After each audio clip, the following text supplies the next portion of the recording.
Good day. So, today we are going to discuss about bread and pastry production and C2. Wherein we are going to tackle about our first competency, the prepare and produce bakery products. So, in BPP, we have 5 competency. First, prepare and produce bakery products. Next, prepare and produce pastry products. Next, prepare and present gâteau, torts, and cakes.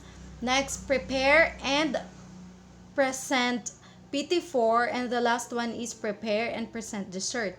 But we can make it into 4 because the last competency, which is prepare and present dessert, is applicable to um, the 4 competency.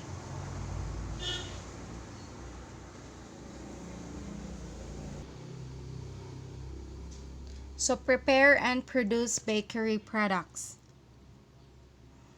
So for your lesson 1, you have prepare bakery products.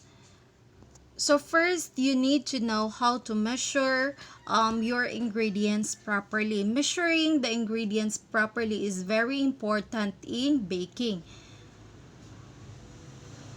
So let's focus on the measurement of dry ingredients first. You have there, for your dry ingredients, you have flour, sugar, baking powder, soda, salt, and spices.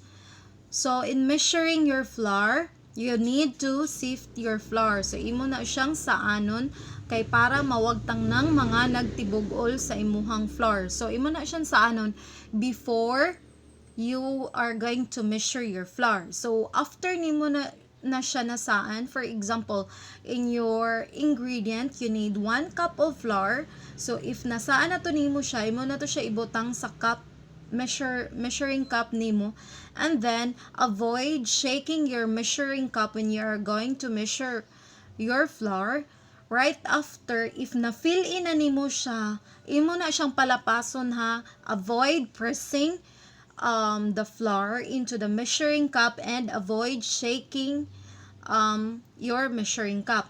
Imo lang na siya jud nga palapason. Then if malapas na gali siya, imo na siyang i-level off with a straight edge of your knife or your spatula. Then in sugar, the same. Pariha ra gyapon nimo. Ang sugar, let's just say for example, you're going to measure your white sugar. Naa may sugar nga wala siya'y lump, wala siya'y tibugol. So pwede ra nimo siyang dili sa anon. Next, baking powder, soda, salt, and spices. Same ra gihapon ang pag-measure, but you are not going to use a measuring cup. Instead, a tablespoon or a teaspoon in measuring your baking powder, soda, salt, and spices. Next ingredient is shortening. With the use of measuring cup.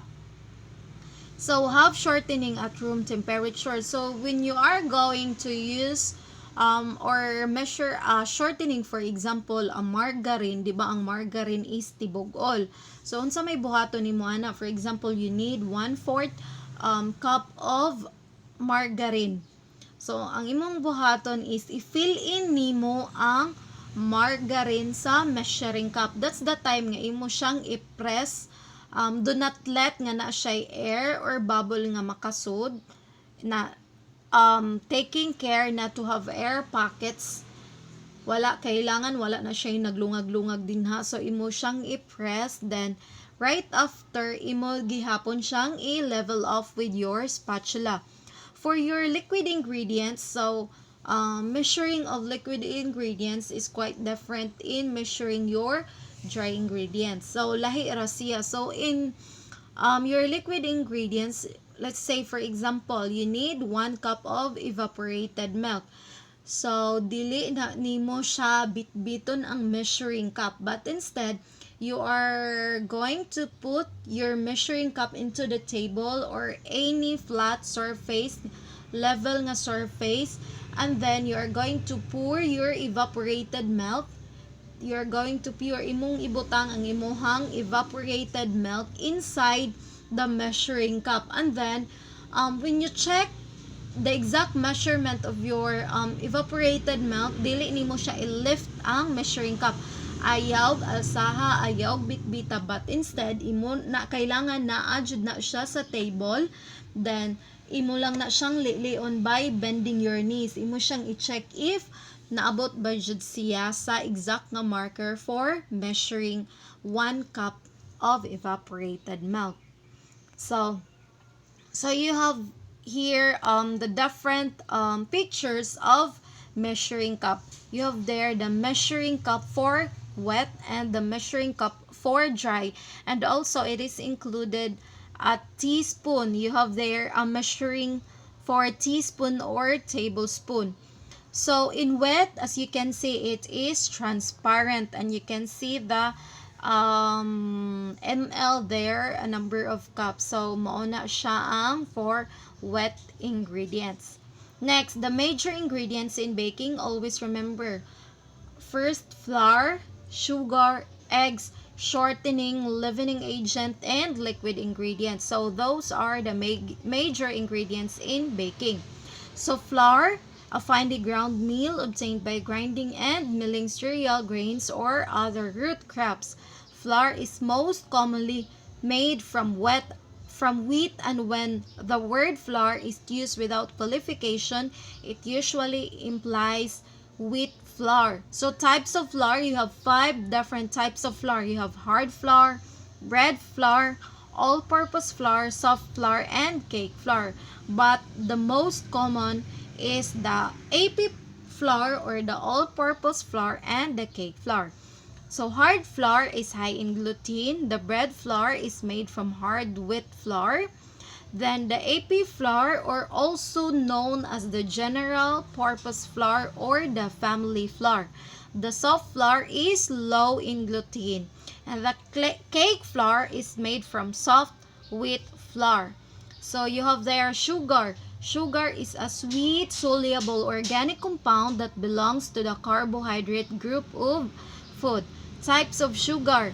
You have 3 different types of sugar. The regular granulated sugar or white sugar, or also known as table sugar or the refined sugar. Kanang commonly nga gamito nato. For example, magkutaw mo og coffee, then inyo siyang i-add. So mo na siya si regular granulated sugar. Si confectioner sugar or powdered sugar is a granulated sugar that has been pulverized. So kanin siya si confectioner sugar or powdered sugar. Powder gini siya, but it comes from a regular granulated kuan lang siya, mura siya dok change siya or convert siya into a powdered sugar. Then the brown sugar contains caramel, mineral matter, and moisture.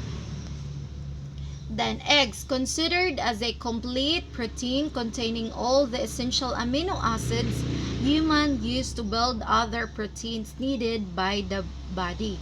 So composition of egg, you have mucin, ovalbumin, lecithin. Mucin is a protein which is found in egg whites and responsible for its gel characteristic. Ovalbumin, another protein found in egg whites, which coagulates and involved both in heat coagulation and whipping. Then the lecithin, present in egg yolk, which is responsible for its emulsifying property. It is the portion of the egg yolk that causes spoilage when eggs are stored in warm temperature. Then shortening is any fat which, when added to flour mixtures, increases tenderness.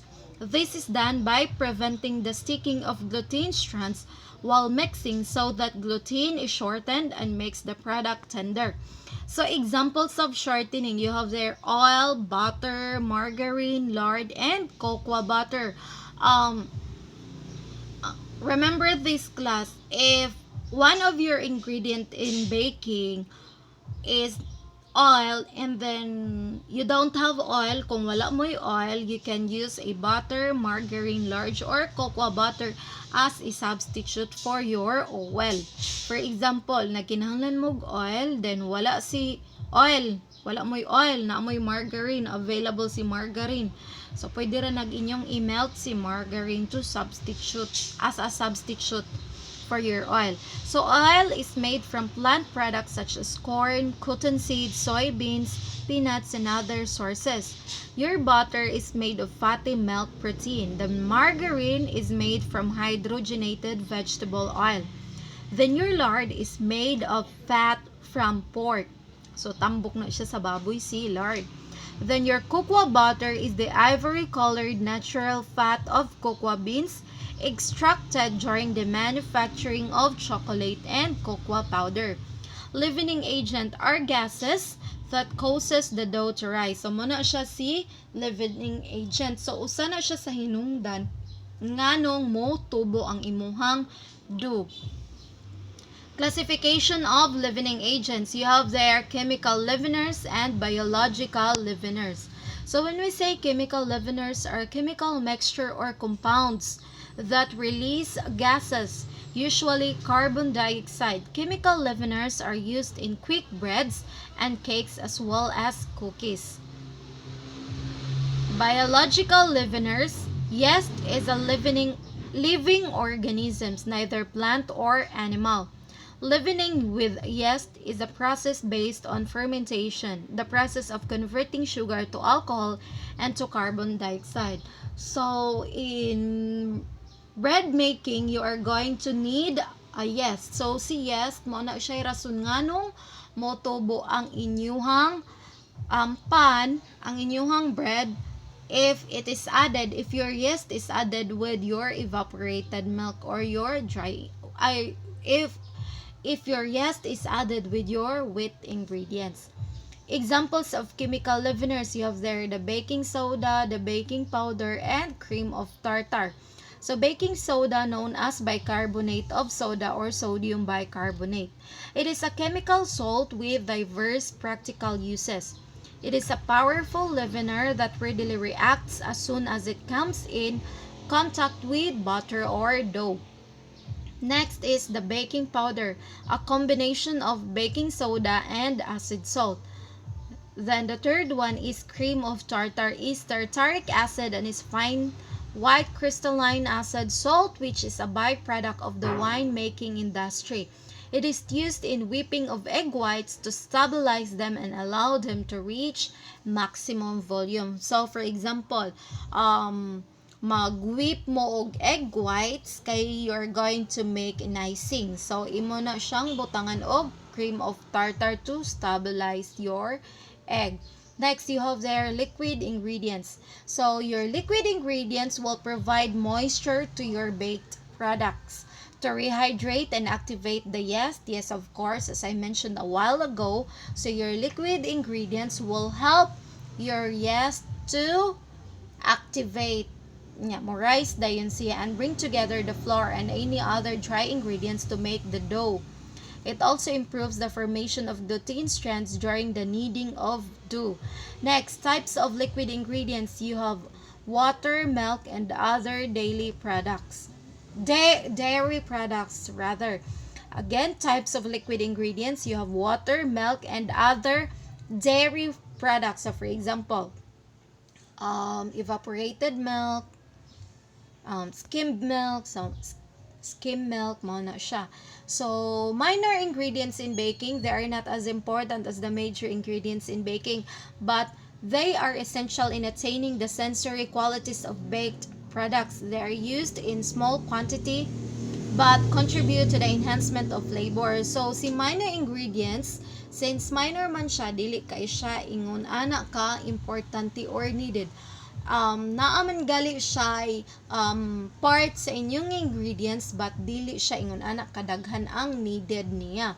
So you have their minor ingredients in baking: flavoring, vanilla, salt, spices, cloves, cinnamon, mace, nutmeg, then wines, coffee, chocolate, and cocoa. So for example, ang vanilla, it adds diba smell, flavor, mo na siya. Okay, so we are done for our lesson 1. So thank you for watching and keep safe. Bye!